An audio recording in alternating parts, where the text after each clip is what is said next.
বন্ধুরা, একটু থামো। শোনো, ক্লাস চলছে। কয়েকজন ছেলে মিলে ফিসফিস করে রবার্টু নিয়ে গল্প করছে। হাসিঠাট্টা মজা চলছে পুরোদমে। হঠাৎ দূর থেকে রবার্টু স্যার এগিয়ে আসছেন। চুপচাপ শান্ত পায়ে তিনি ক্লাসে ঢুকে তাদের পড়াতে শুরু করলেন। কিন্তু ছেলেগুলো, তারা তাও থামল না। কথা চলতেই থাকল। স্যার একবার তাকালেন শান্ত গলায় কিন্তু দ্বিস্বরে বললেন, থাম। একটা শব্দ, কিন্তু সেই এক শব্দে পুরো ক্লাস নিস্তব্ধ।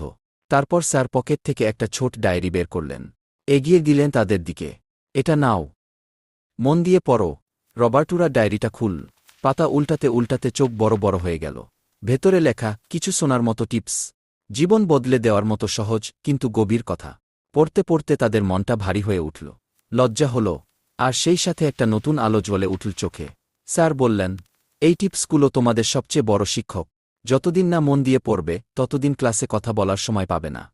কিন্তু যদি মন দাও, তাহলে জীবনটা বদলে যাবে। বন্ধুরা, তোমাদের কি এই টিপসগুলো দরকার? আপনাদের এই টিপসগুলো যদি প্রয়োজন তাহলে সাবস্ক্রাইব করে রাখুন, পরের ভিডিওতে জানতে পারবেন।